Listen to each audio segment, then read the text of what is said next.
and we'll break it into a couple of headings to help you follow. But I think you should go first. There's a saying, they say ladies first. So you want to use that one? Yes. Okay, I'll go first. A few years into my university education, I heard about this supernatural move that was happening in UI from a couple of friends, lovely friends. They used to gist me about things that, go on in their school, as opposed to my school, which is private. So they were telling me about the move of God that was happening, that was so, interesting and wonderful and new. So they asked me if I knew Lawrence Oyor and his songs. I had no idea, but I've just, heard of him. And I remembered faintly that we were family friends, but we weren't close family friends, of course, ministerial friends. Father and mother, they're ministers, so definitely they'll mingle, So that was the first time I heard of him. And it just stuck to my mind, but I didn't think anything of it. So that was my first contact with your name. So tell me. Okay, my first contact with the idea was, I can't really say, the exact day or year, but I just faintly knew that, my friends, which are Dami and Joshua, had a younger sister. But like some of you are watching would agree with, she didn't seem to be as visible as her brothers. So I just knew that they had a sister. I'm not sure I knew what she looked like. I'm not sure I knew, anything at all. I didn't know anything about her. But I just knew that they had a sister. And then that was my idea. That was your first idea. So our first contact, and then I'll adjust anything you was when her mom, came to visit, a lady who was staying with us at the family house who just got wedded. And she just came to say hello to the lady. And I happened to follow she followed her mom. And so I saw her for the first time in the house. And I still remember my reaction. I was like, wow. Ladies are not usually that tall. Like, I have a way of feeling like I can taller than, this lady was looking straight to my eyes.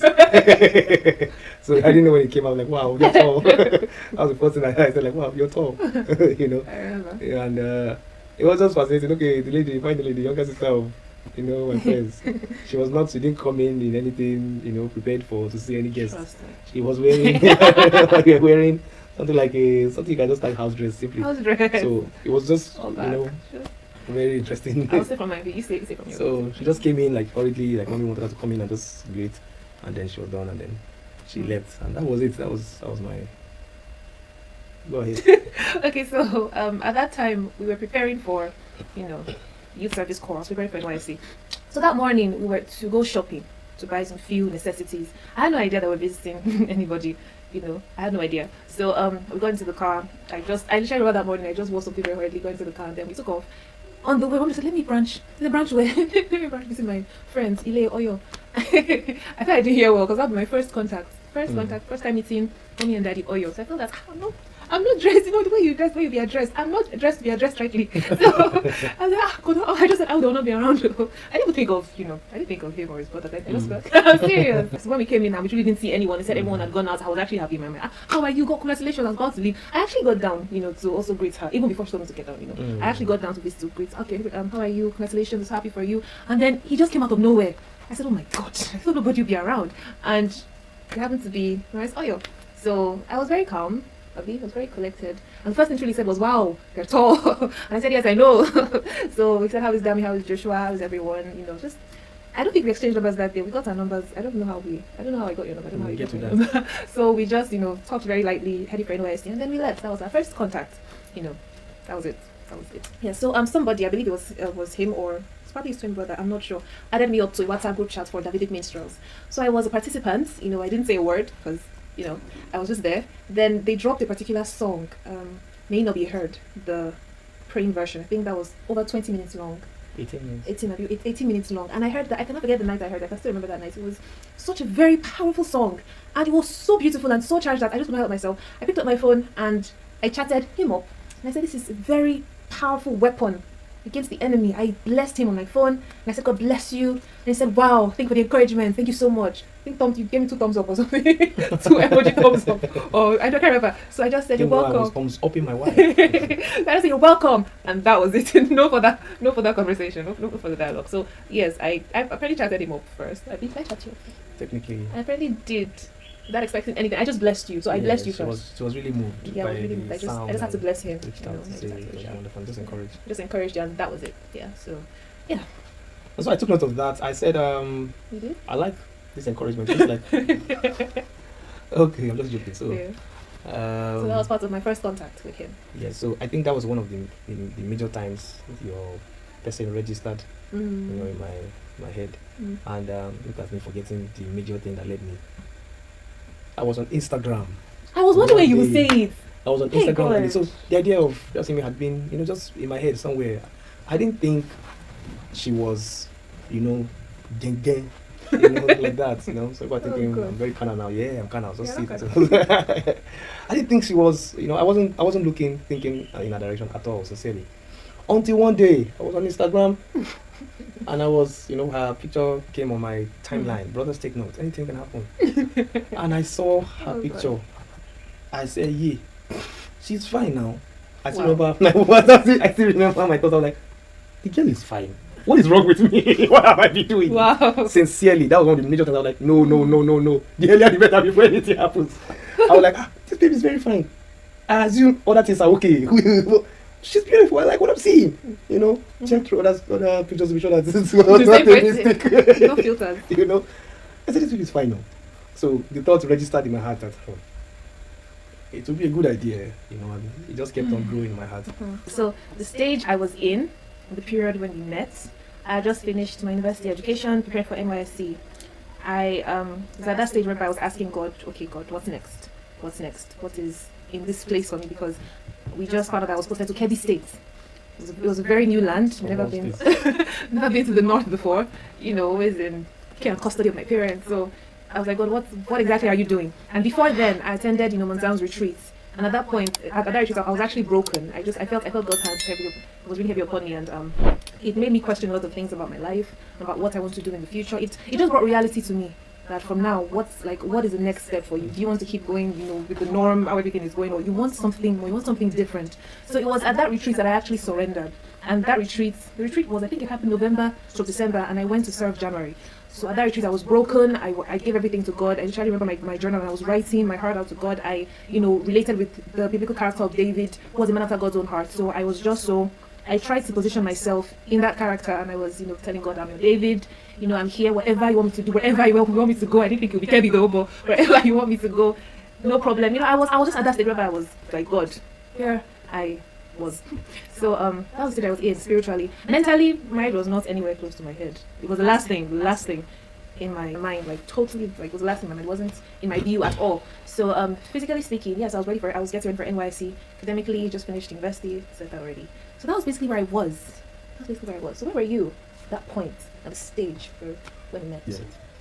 So basically, I had just come back from the US, a Bible program I had, and I was just going to fire on all over the nation, from secondary school to campuses to churches, just ministering the power of God all over the place, and put the woman topic aside for like a year. And once that year was over, I now began to take it seriously, because the more you're doing, the more of what you're doing, the more busy you get, and the more impact you're making, it could get complicated, finding the right person, who will love you for the right reason. So I was just coming out of a relationship. I gave myself about a year to rest, focus on God, and just shut down everything that has to do with woman. And by the time 1 year was over, my brother was already about to get married, and I didn't have anybody in the picture. Being a twin, there's this subtle pressure. You just feel like, okay, I'm going to have to marry, and it didn't seem like there was, anybody in the picture. And so I started to intentionally, open my heart. And I will tell you, some people say they just had the voice of gas. I said, this is the person, gas blows bees. And then they fired on and so on and so forth. Well, in my own case, we had a number of people that were in our lives that, I was asking God for direction on. One thing that stood out for me in that process was how our fear of not missing it can make life difficult, especially when it comes to discernment. I, like many of you watching, don't want to marry wrong. That fear has been the singular reason for your probing and checking and double checking until what God planned for you has moved on. So basically, I was in that place where I didn't want to jump in again without being very, very, very, very, very sure.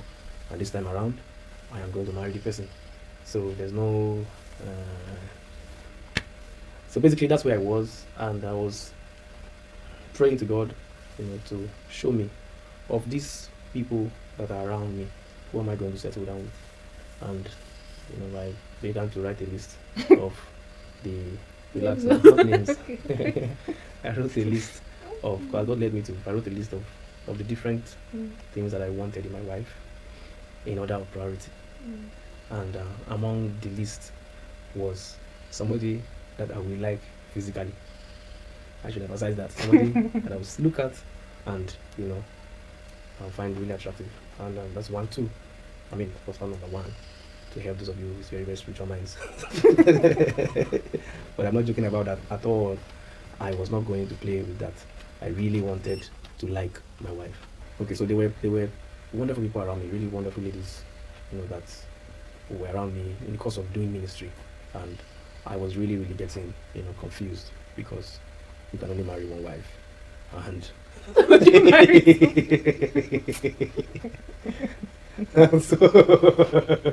can only marry one. Wow, okay.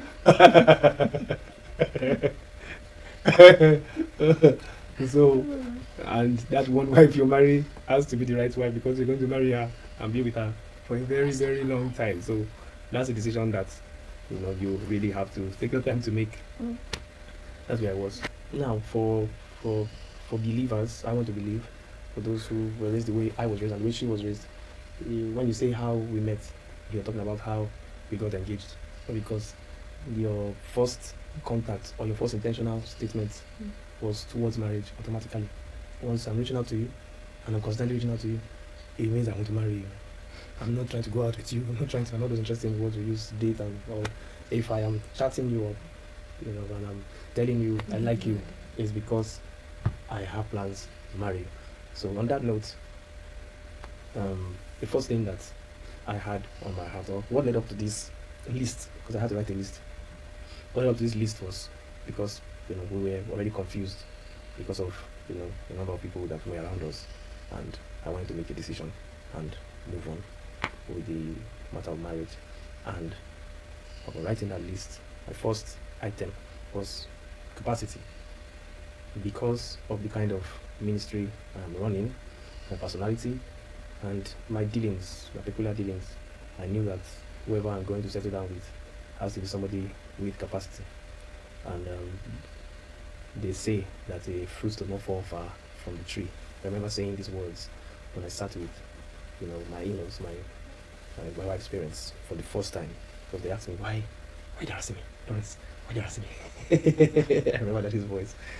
I said, because the fruit doesn't fall far from the tree, and what that means is I just had reasons to believe that she has watched the process of her parents. I have an idea of what their process was like. Some of you saw it in the train. So she's watched and observed the process of her parents. She has watched and observed their faith. She has watched and observed the kind of life a minister who is sold out to God is going to live. She has watched the example of her mother for so many years. I just felt, if at all I'm going to settle down with somebody, the person needs to have an idea. And for free, this one already has an idea of what it's going to look like. There's nothing surprising because of what she has seen over the many, many years observing the faith of her parents. That was one. You want to, should we take turns? No, it's okay. Like next one, okay. Number 2, I wanted my wife to be beautiful. I wanted a fine babe, and I'm not even going to go into the history of that, but I really wanted to find her attractive. I remember telling God, it doesn't matter the dream I see, does not matter the word I hear, does not matter the scripture verse I see inside the Bible. If I look at this girl, I don't find her attractive to me. Lord, you knock is my way. There's nobody that I'm not going, that was just, I just didn't want to do that. And everybody has their own, their own convictions on this matter, but this was mine. I was not going to play with it. I really wanted to find her attractive. It's not number 1. It's not the most important aspect of your choice in marriage. But you see, I was coming from somewhere, and I made up my mind. As far as this route of marriage is concerned, it's not by force to marry. If I will settle down with somebody, she has to have capacity for the kind of person and ministry that I had. Number 2, I want to find her attractive. And number 3, would be that I wanted someone, who Jesus was Lord over. And I asked her that question how many times? A couple of times. Yeah, that was. Sometimes she would even ask me, what was my conviction on this relationship, blah blah blah. My question for her is Jesus Lord over your life? And she said, yes, He's Lord. Like my wife. I didn't have the energy for plenty. I was convinced. I had, the peace and all that. But you see, I wanted somebody over whom Jesus was Lord. And I asked that question a couple of times because, again, of where we are going. And that was another reason, again, to look at her roots and, see that example had been made also for her. Apart from that, I wanted to hear it from her. Is Jesus Lord? Can you request anything from you? Is there anything you can do for Jesus? And the answer was always no. Once we have that raw material, we can work with any other thing. We'll be fine. Once these things were checked for me, they were the most important things. Every other thing can be worked on. Every other thing can be worked on. Nobody will be perfect at the instance of meeting each other. But once these things are checked, these boxes are checked for me, I was ready to go on. I was no longer afraid. So that's that. Alright, so what I wanted in my husband. Well, number one, I wanted a couple of things. Well, I wanted someone that I would find attractive. Let me just start with that one. Because the truth is, I do not have a list. I'll be very honest with you. We hear cases of ladies that will write how they want themselves to look like or what they will. I did not have that kind of list because I was also coming from somewhere. In fact, I was coming from a place whereby you're not expected to physically... Should I go there? Oh, there. Okay. Where you're not expected to physically... you're attracted to your husband. We're coming from that place whereby you might hear an audible voice say, this is the man you're meant to be with. And you look at him like, Jesus, why? That's where we're coming from. So, if it's your will, so be it. So I was ready to, not be physically attracted to him. I was ready to just, take him as he is and then work on him to my taste. That's the Lord will have it. So that's what I was expecting, so, but I wanted a couple of things, that were very important to me. I wanted someone that was responsible, someone that valued family, someone that was responsible and was willing to be responsible to the family that he was willing to have. So I wanted someone that valued family time, valued children, valued me as his wife, someone that was willing also to, because definitely I know that there are a number of things that are still in me that are waiting for manifestation. If I'm going to submit to you, I want to be certain that the Lord has given you something that would help bring out the things that are inside of me. Not that I'm dependent on you, but I believe the Lord has given you something that would help me. I needed a man that was after the heart of God, that literally had, had the reputation of David, a man who was after God's own heart, which is a man that loved the Lord wholeheartedly, a man that Jesus was Lord over, just as you said for the man that you were looking for as well. But I needed that in a man that loved the Lord. And when I mean loved the Lord, I mean was so submitted to his will that anything he says he will do. That's the kind of man that I was, really interested in having. A man that loved the Lord wholeheartedly. But being someone that has been amongst lots of Christians, we've seen people practice religion, practicing religious activities. We've seen that a whole lot. Now, I wanted someone that didn't just, practice religion, but loved the Lord, had an intimate relationship with Jesus, one that was not very common. That was what I sought after in, a man. So aside from that, I wanted someone, I mentioned someone who I was attracted to, someone who was willing to encourage, the gifts of God inside of me, someone that loves the Lord wholeheartedly. Okay, so definitely this is after, I was convinced that God's leading me to this man, or that God led him to me. I was so convinced that he was the one. Then I looked out for these signs in him, and by the grace of God, I thank the Holy Spirit, I found them in him. So yes, those were a few of the signs, or few of the things I looked out for in the man that I was to marry.